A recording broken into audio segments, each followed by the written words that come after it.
नमस्कार मित्रों, हिंदी व्याकरण में आप सभी का एक बार फिर से स्वागत है। आज का हमारा प्रकरण है समास। संधि की चर्चा हमने कर चुके हैं से उदाहरण। मैराथन क्लास में हमने काफ़ी एग्जाम्पल्स भी देखे। अब हम देखते हैं एग्रीकल्चर सुपरवाइज़र का अगला टॉपिक समास।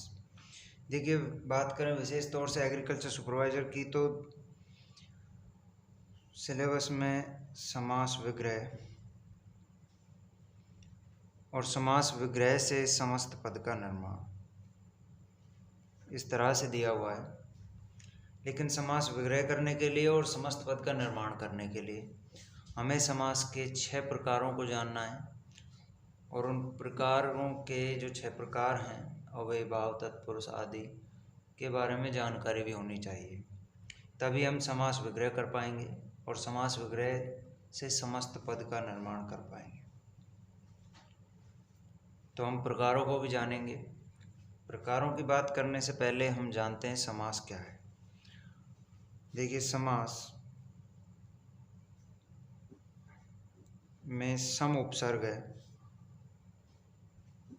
और संस्कृत की आस धातु है। सम का अर्थ होता है बैठना, सम का अर्थ होता है पास, आस धातु का अर्थ होता है बैठना।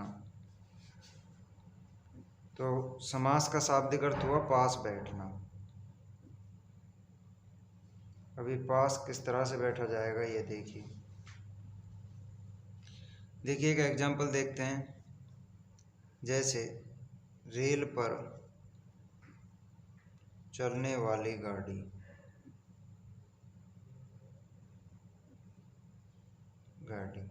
आप किसी से बात कर रहे हैं और आप कह रहे हैं कि रेल पर चलने वाली गाड़ी में मैं बैठ कर गया। ये कोई सेंटेंस आपने बोला, ये समास विग्रह किया हुआ पद है। अब यदि आप अपनी बात को संक्षिप्त रूप में कहना चाहते हैं तो आप ऐसे भी कह सकते हैं कि रेलगाड़ी में मैं बैठ कर गया, बात तो वही है। अथवा ऐसे कहें कि रेल पर चलने वाली गाड़ी में मैं बैठ कर गया या फिर रेलगाड़ी में मैं बैठ कर गया, तो बात तो एक ही है। लेकिन यहाँ पर संक्षिप्तीकरण हो जाएगा, अर्थ में कोई परिवर्तन नहीं हुआ है लेकिन संक्षिप्त हो गया है अर्थ। पास बैठे हैं, देखिए 2 शब्द रेल और गाड़ी पास पास बैठ गए ना, यहाँ तो कितने दूर दूर हैं, यहाँ पर पास बैठ गए, तो यह क्रिया ही समास कहलाएगी। ये जो कार्य हमने किया है, रेल पर चलने वाली गाड़ी को हमने रूपांतरित कर दिया है रेलगाड़ी में, यह क्रिया समास कहलाती है। ये रेलगाड़ी जो शब्द है ये सब समस्त पद कहलाएगा और रेल पर चलने वाली गाड़ी इसे हम सामासिक विग्रह कहेंगे। समास का विग्रह किया है ना, समास को विस्तारित जो रूप दिया है, ये संक्षिप्तीकरण किया है, इसीलिए समस्त पद है, समास युक्त पद है, ऐसा भी कह सकते हैं, समास युक्त पद। संक्षिप्त रूप, इसका नया रूप नाम ये भी हो सकता है संक्षिप्त रूप, इत्यादि नामों से हम इसे जान सकते हैं। देखिए, यहाँ पर 2 शब्द हैं, रेलगाड़ी को ही हम एग्जाम्पल को आगे देखते हैं। 2 पद हैं, यहाँ से इन दोनों पदों में प्रधान पद होगा एक तो होता है प्रधान पद और एक होता है गौण पद अथवा अप्रधान पद। तो किसी भी शब्द में 2 पद होंगे, 2 या 2 से अधिक पद होंगे, उनमें से हमें पहचानना है कि कौन सा प्रधान पद है, कौन सा गौण पद है। तो इसे पहचानने के लिए देखिए, एक तो शब्द था रेल और एक शब्द है गाड़ी। अब रेलगाड़ी जो शब्द है वो उसके लिंग और वचन, ध्यान रखिए, लिंग और वचन इन दोनों में से जिससे निर्धारित होंगे वो पद प्रधान पद कहलाएगा। अब यहाँ पर देखिए, गाड़ी का लिंग क्या है, स्त्रीलिंग है गाड़ी शब्द, और रेलगाड़ी शब्द भी स्त्रीलिंग है। रेल शब्द पुल्लिंग का है,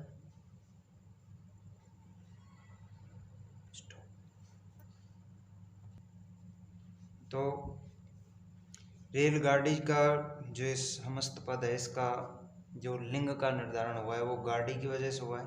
तो प्रधान पद, अब रेलगाड़ी में देख रहा हूँ मैं, देखिए गाड़ी है वो प्रधान पद कहलाएगा और गौण पद रेल कहलाएगा। वचन देखें तो गाड़ी भी एक वचन है और रेलगाड़ी भी एक वचन शब्द है। इसके बाद देखते हैं हम कि संधि और समास में अंतर क्या है। संधि व समास में अंतर, देखिए संधि में दो वर्ण पास आ रहे थे, दो ध्वनियां पास आ रही थी और उन ध्वनियों से तीसरी नई ध्वनि का निर्माण हो रहा था। जबकि यहाँ दो शब्द पास आते हैं, दो शब्द पास आते हैं और अर्थ के दृष्टिकोण से कोई परिवर्तन नहीं होता है उनमें। संक्षिप्तीकरण की प्रक्रिया होती है यहाँ पर, मूल रूप से संक्षिप्तीकरण। देखिए जो समासों का उद्भव हुआ है, समासों का जो निर्माण हुआ है वो संक्षिप्त करने की प्रक्रिया से ही हुआ है। शॉर्ट जो करने की प्रक्रिया है, बोलने में शॉर्ट बोलें और सब कुछ बात समझ आ जाए, उस भाव से ही, उन्हीं विचारों से समास का उद्भव हुआ है। तो जानते हैं हम संधि और समास में मूल रूप से क्या अंतर होता है, ये हम जान चुके हैं। अब हम देखते हैं समास विग्रह में कुछ आवश्यक बातें हैं जिनका हमें ध्यान रखना है। समास विग्रह करते समय हमें मूल रूप से एक तो ये बात ध्यान में रखनी है कि सामासिक जो समास विग्रह किया हुआ पद है उससे समस्त पद जब हम बनाएंगे तो वहाँ पर संधि कार्य अनिवार्य रूप से आपको करना होगा।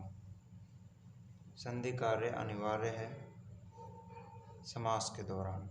देखिए संधि कार्य किस तरह से, जैसे मैंने कहा इच्छा के अनुसार, इच्छा के अनुसार। अब ये समास विग्रह किया हुआ पद है, तो इससे हमने जो समस्त पद बनाया है वो बनेगा यथा। यथा के को हमने संक्षिप्त करना है रूप, तो के को हमने लोप कर दिया और इच्छा, यथा इच्छा, ये शब्द बन गया। अब हमने यहाँ पर ये संधि कार्य नहीं किया है, संधि कार्य करना है तो शब्द क्या बनेगा। देखिए संधि का नियम लगाते हैं। प्रथम पद है यथा, द्वितीय पद है इच्छा, प्रथम पद के अंत में आ, द्वितीय पद के प्रारंभ में ई, आ और ई मिलकर ए बनाएंगे, थ में ए जुड़ेगा तो थे बन जाएगा, तो शब्द बनेगा यथेच्छा। ये इसका सामासिक पद होगा, समस्त पद होगा। इच्छा के अनुसार समास विग्रह किया हुआ पद है, तो यहाँ पर संधि कार्य अनिवार्य रूप से करना होगा। दूसरी जो सावधानी आपको रखनी है वो ये रखनी है कि दोनों पद, दो या दो से जो भी पद हैं उन पदों से सामासिक पद का जो आप निर्माण करोगे तो पर्याय शब्दों का प्रयोग न करें। पर्याय शब्दों का प्रयोग निषेध है, निषेध। जैसे देखिए एक एग्जाम्पल, जैसे देखिए एक शब्द है ध्वनि रहित,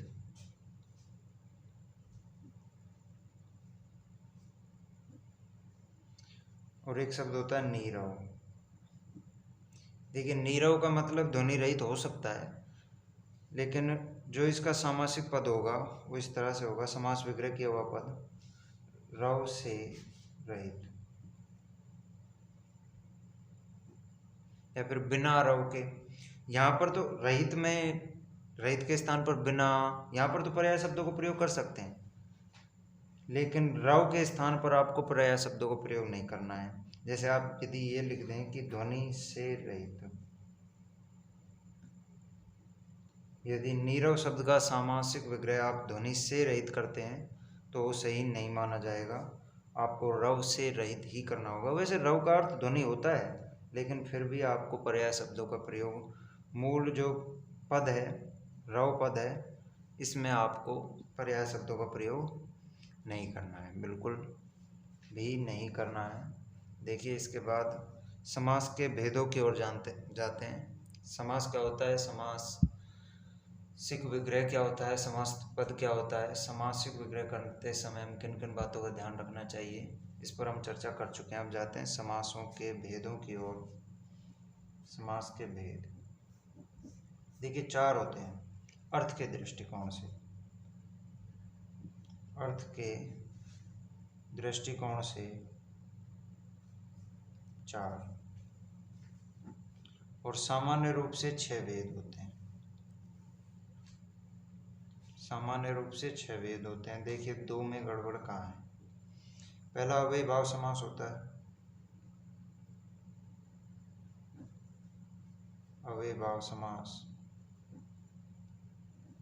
दूसरा द्विगु।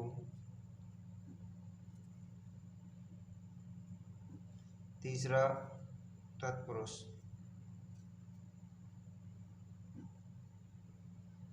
चौथा द्वंद्व। पांचवा कर्मधारय।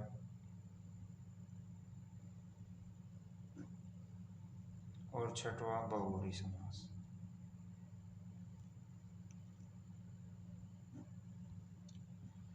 जब हम अर्थ के दृष्टिकोण की बात करते हैं तो अव्ययीभाव समास उसमें भी होता है। नंबर एक तो ये हो गया। देखिए दूसरा द्विगु, तत्पुरुष और कर्मधारय, ये तीनों तत्पुरुष ही कहलाएंगे वहाँ। जब हम अर्थ के दृष्टिकोण से बात करेंगे ना, तो जो 4 समास होने हैं वो इस तरह से होंगे कि द्विगु, कर्मधारय और तत्पुरुष को तत्पुरुष के अंदर ही रखेंगे, क्योंकि द्विगु में भी दूसरा पद प्रधान होता है, तत्पुरुष में भी दूसरा पद प्रधान होता है और कर्मधारय में भी दूसरा पद प्रधान होता है। तो अर्थ के दृष्टिकोण से या फिर पदों की प्रधानता के दृष्टिकोण से, पदों की प्रधानता, पदों की प्रधानता के दृष्टिकोण से 4 ही भेद होते हैं। वो 4 भेद हो गए। देखिए दूसरा नंबर का तत्पुरुष हो गया, इसी में द्विगु और कर्मधारय आ गया। तीसरा नंबर द्वंद्व का हो गया और चौथा नंबर बहुब्रीहि का हो गया। ये 6 भेद हैं सामान्य रूप से, और पदों की प्रधानता के आधार पर 4 भेद हैं। देखते हैं 4 भेद। पहला अव्ययीभाव समास।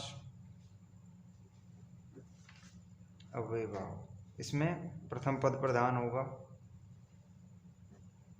प्रथम पद प्रधान। दूसरा है तत्पुरुष, इसी में द्विगु आना है, द्विगु समास, और इसी में कर्मधारय समास आना है।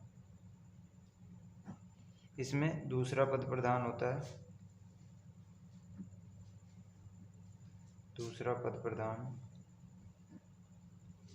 तीसरा है द्वंद्व समास, इसमें दोनों पद प्रधान होने,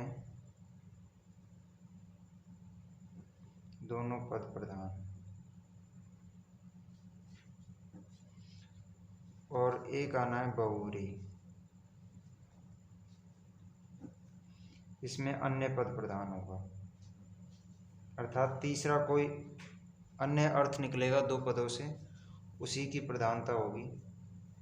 और प्रधान को किस तरह से पहचानना है कि जो समस्त पद बनेगा उसके लिंग और वचन किस पद से निर्धारित हो रहे हैं, वही पद प्रधान पद माना जाएगा, और उसके अतिरिक्त जो पद होंगे वो गौण पद कहलाएंगे सारे के सारे। देखिए अव्ययीभाव समास, इसमें प्रथम पद प्रधान होता है और प्रथम पद अव्यय भी होता है। देखिए अव्ययीभाव समास है। तत्पुरुष समास, इसमें द्विगु और कर्मधारय आने, वहाँ पर दूसरा पद प्रधान होगा। द्वंद्व समास में दोनों पद प्रधान होंगे। बहुब्रीहि समास में अन्य पद प्रधान होगा। देखिए थोड़ी चर्चा करते हैं सभी समासों के बारे में। अव्ययीभाव समास अव्यय होगा। और द्वंद्व समास, द्वंद्व का मतलब होता है लड़ाई।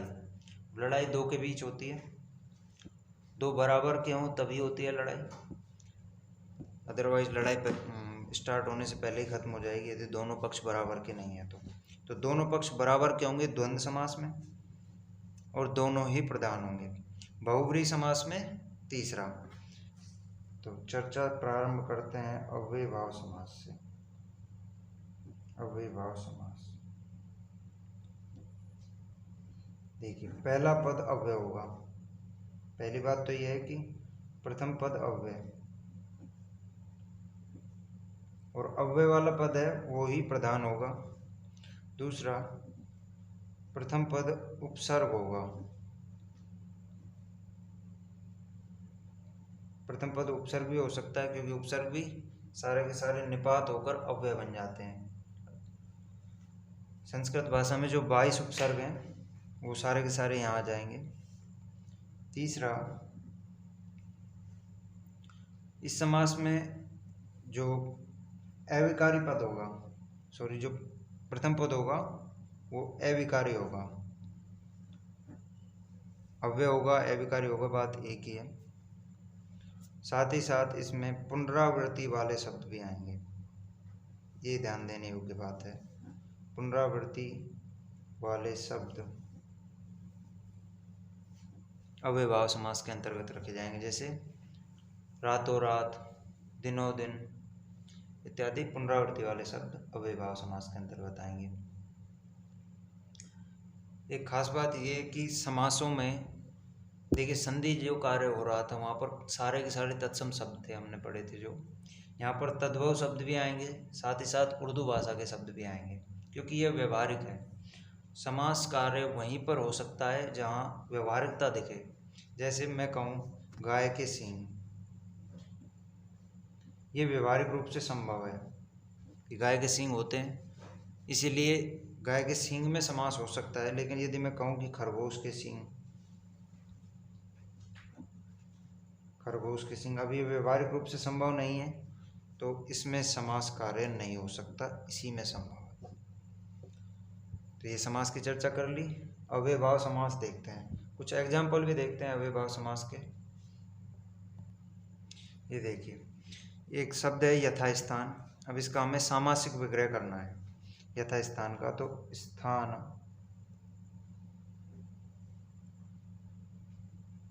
के अनुसार अथवा जो स्थान निश्चित है वह यथास्थान कहलाएगा। अब देखिए दोनों में स्थान है, इसके अलावा थोड़ा बहुत मैंने परिवर्तन कर दिया है। दोनों ही भाव यथास्थान के हैं। स्थान का पर्याय नहीं लिखना है, इसके अलावा जो पद हैं उसके आप पर्याय लिख सकते हो, अर्थ वही आना चाहिए। यथा उपसर्ग होता है जिसका अर्थ होता है के अनुसार। यथा का अर्थ के अनुसार निकलेगा तो मति में मति के अनुसार निकल जाएगा इसका अर्थ, मति के अनुसार, या फिर जैसी मति है।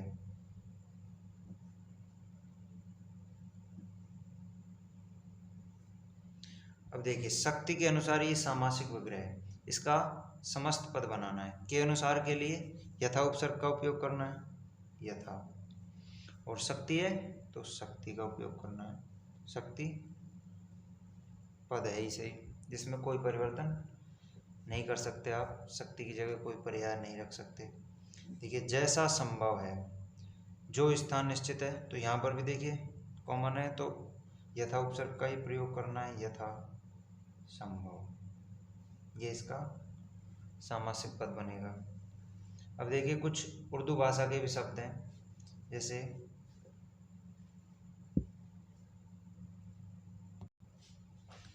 देखिए बेफायदा, बे का अर्थ होता है बिना, निर उपसर्ग है हिंदी भाषा का, निर और बे दो एक दूसरे को एक ही अर्थ निकालते हैं। बे का अर्थ जो होता है वही निर का होता है।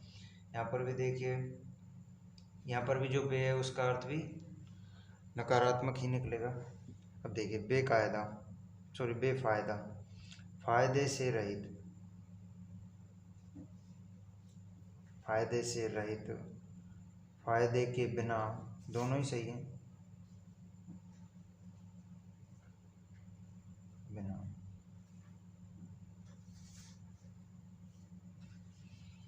एक शब्द है निरामिष, निरामिष को देखते हैं।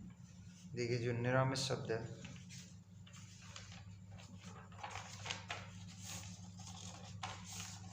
इसमें संधि कार्य भी हुआ है, इसलिए इसे थोड़ा गहराई से देखते हैं। और जिनमें संधि कार्य हो वो अपने आप में इम्पोर्टेंट हो जाते हैं, क्योंकि आजकल ऐसे प्रश्न बन रहे हैं जिसमें एक प्रश्न आएगा और संधि और समास दोनों टॉपिक को कवर करेगा। आमिष का अर्थ होता है मांस और निर का मतलब नहीं, तो निरामिष का अर्थ निकलेगा मांस से रहित। अब मांस नहीं लिखेंगे क्योंकि आमिष शब्द है और आमिष का पर्याय है मांस, तो पर्याय तो लिखना नहीं है, तो मांस नहीं आमिष ही लिखना होगा, आमिष से रहित।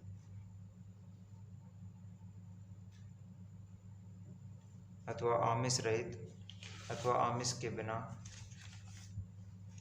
इसी तरह देखिए ध्वनि से रहित। अब रहित के लिए रव के आगे एक उपसर्ग का प्रयोग करना होगा।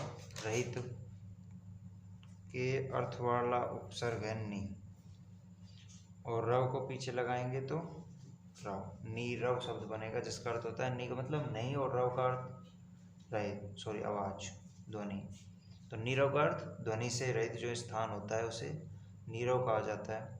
देखिए बिना ईमान के, ईमान शब्द उर्दू भाषा का है, तो उर्दू भाषा में ऐसा कौन सा उपसर्ग है जो बिना का अर्थ देता है? बे उपसर्ग है, तो बे उपसर्ग लगाया। मूल शब्द है ईमान, तो ईमान। बे ईमान, जिसका ईमान नहीं हो, बिना ईमान के उसे बेईमान कहेंगे। बेहया, ये शब्द उर्दू भाषा का है। बे का अर्थ होता है बिना, तो और हया का अर्थ होता है शर्म, तो बिना हया के बेहया कहलाएगा। बिना हया, हया का मतलब हिंदी में देखें तो शर्म होता है, बिना शर्म के बेहया होगा। एक और शब्द है प्रतिध्वनि। देखिए प्रतिध्वनि, जिसका सामासिक विग्रह होगा ध्वनि के बाद ध्वनि।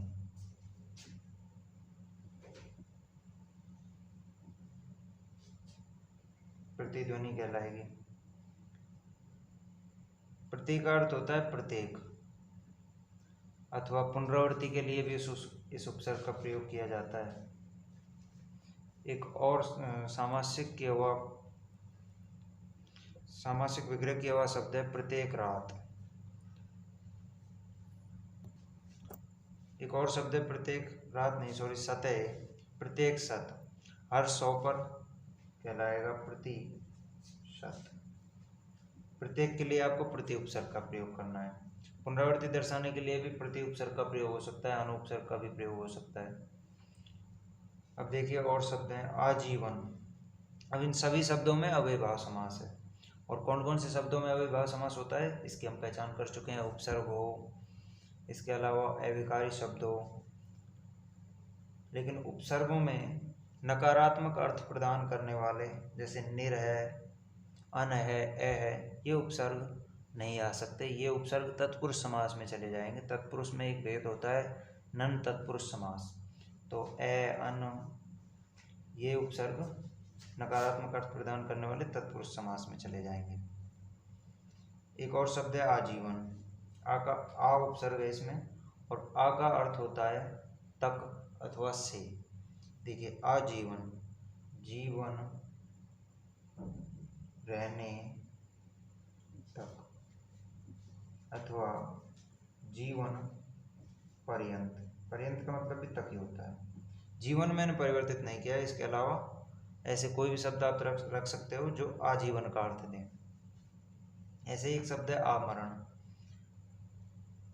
आमरण का अर्थ होगा मरण पर्यंत या फिर मरने तक। अब देखिए कंठ तक है, और तक के लिए आ उपसर्ग का प्रयोग करना है, तो इस सामासिक पद का, इस समास विग्रह किए हुए पद का सामासिक पद बनेगा आकंठ। और जन्म से के लिए भी मैंने अभी बताया था आ उपसर्ग का प्रयोग होता है, तो आजन्म शब्द बनेगा।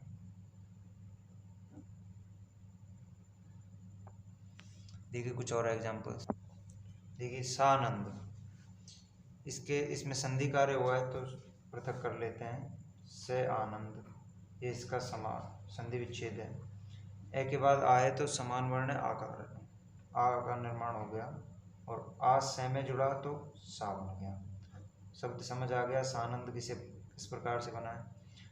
अब देखिए सानंद का हमें समास विग्रह करना है, तो से उपसर्ग है, से उपसर्ग का अर्थ होता है सहित, से का अर्थ सहित है। अब एक उपसर्ग आया था आज, इसका अर्थ से या तक था। आगे भी एक दो एग्जाम्पल हैं आगे उपसर्ग वाले, और भी कुछ उपसर्ग हैं जिनके अर्थ अभी हम देख लेंगे इन एग्जाम्पल्स को करने के बाद। फिलहाल हम देखते हैं से उपसर्ग वाले दो एग्जाम्पल। से आनंद यानी आनंद सहित, ये इसका समास विग्रह होगा। से अवधान, यहाँ पर भी दीर्घ संधि का कार्य हुआ है, ए और ए मिलकर आ बना रहे हैं, से धन अवधान, ये इसका कार्य हुआ है, ये इसका संधि विच्छेद है। समास विग्रह होगा इसका अवधान सहित, जहाँ पर अवधान के साथ कार्य हो वो सब सावधान कहलाएगा। देखिए एक शब्द है बखूबी, ये उर्दू भाषा का शब्द है, इसमें उपसर्ग है बै, ये बै उपसर्ग है जो से वाला अर्थ ही देता है। जो अर्थ से का होता है वही बै का होगा, वही अर्थ बा का होगा। ये तीन उपसर्ग हैं से, और उर्दू भाषा के बै और बा वो भी सही अर्थ देते हैं। बखूबी यानी खूबी के साथ, या फिर खूबी सहित, दोनों ही सही है। खूबी सहित, खूबी के साथ। बाइज्जत, इज्जत के साथ, इज्जत के साथ या इज्जत सहित। कायदे सहित, अब देखिए इसका समास विग्रह किया हुआ ये पद है तो इसका समास कार्य करना है। कायदे सहित, सहित के लिए, अब कायदा उर्दू भाषा का शब्द है और उर्दू भाषा में सहित के लिए बै या बा उपसर्ग का प्रयोग करेंगे, तो बा उपसर्ग लगाया कायदे के तो बा कायदे, ये शब्द बनेगा। अदब के बा उपसर्ग लगाएंगे तो बा अदब, बा अदब का अर्थ होगा अदब के साथ। और अदब का अर्थ होता है शिष्टाचार, हिंदी में देखें तो बा अदब का अर्थ हुआ शिष्टाचार के साथ। अब देखिए कुछ पुनरावृत्ति वाले शब्द मैंने बताए थे कि वो भी अविभाज्य समास में आते हैं, उनके अर्थ देखते हैं। रातों रात, इसका अर्थ निकलेगा रात ही रात में, रात ही रात में। कहते हैं कि वो रातों रात करोड़पति हो गया, अर्थात वो रात ही रात में करोड़पति हो गया। दिनों दिन, दिनों दिन का निकलेगा दिन के बाद दिन, ये इसका समास विग्रह है, दिन के बाद दिन। प्रत्येक घर का हर घर, ये पुनरावृत्ति वाले तीन शब्द लिए हैं हमने जो कि अव्ययभाव समास है। घर घर हर घर को, चलो सही। देखिए नेक्स्ट है इच्छा अनुसार, इच्छा के अनुसार, ये इसका समास विग्रह निकलेगा। एक है सेवा उपरांत, अब इसमें संधि कार्य हुआ है सेवा धन उपरांत,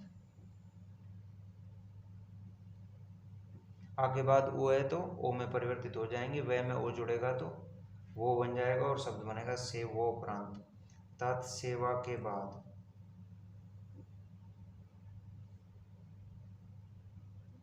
विवाह उपरांत, उपरांत है यहाँ भाई, विवाह में ए है, उपरांत में ऊ है, ए और ऊ मिलकर ओ बनाएंगे गुण संधि के नियम से, हो बनेगा और शब्द बनेगा विवाह उपरांत, अर्थात। और उपरांत का अर्थ होता है बाद में, यहाँ पर भी उपरांत का अर्थ बाद में निकाला था, तो विवाह के बाद में या फिर विवाह के बाद अथवा विवाह के पश्चात। अब बाद का तो कोई पर्यायवाची आप ला सकते हो, विवाह का कोई भी पर्यायवाची आप समास विग्रह में नहीं ला सकते। एक शब्द है दिनानुदिन, दिन के बाद दिन,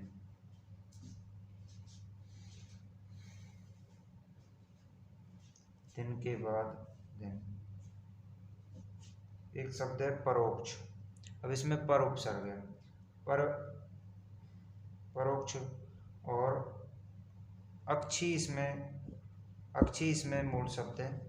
एक तो शब्द होता है प्रत्यक्ष, प्रतिधन अक्ष से प्रत्यक्ष बना, यानी अक्षी यानी कि आँख, जो आँखों के सामने हो उसे प्रत्यक्ष कहेंगे, उसका विलोम शब्द है परोक्ष।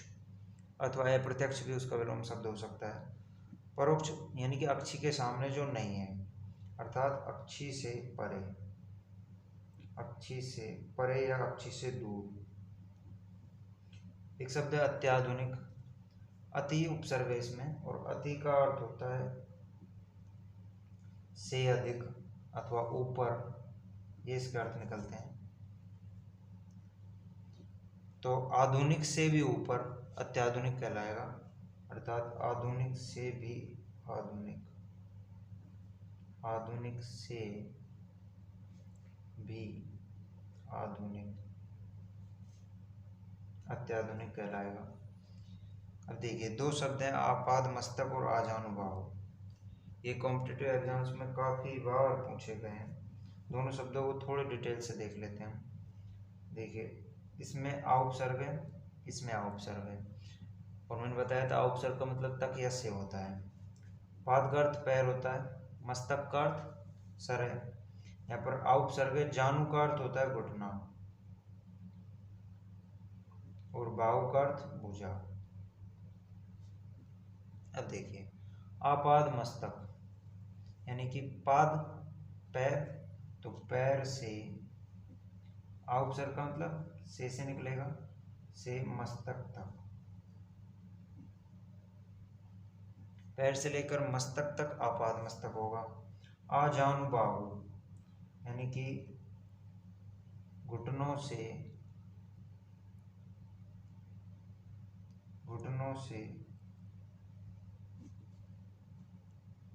बाहु तक आजानुबाहु कहलाएगा, अर्थात जिसकी भुजाएं घुटनों तक हों, और वो श्री राम थे। श्री राम को आजानुबाहु कहा जाता है। यदि विकल्प में आजानुबाहु के विकल्प में यदि ये पूछा जाए कि आजानुबाहु में समास कौन सा है, और यदि विकल्प में बहुब्री समास हो, क्योंकि तीसरा अर्थ श्री राम निकल रहा है ना, तो आजानुबाहु में बहुब्री समास होगा। लेकिन यदि विकल्प में अव्ययभाव है और बहुब्री नहीं है, तो हमें अव्ययभाव समास मानना होगा। तो ये थे कुछ एग्जाम्पल, और हमने चर्चा की अव्ययभाव समास की। नेक्स्ट वीडियो में हम तत्पुरुष समास की चर्चा करेंगे। आज के लिए इतना ही, धन्यवाद।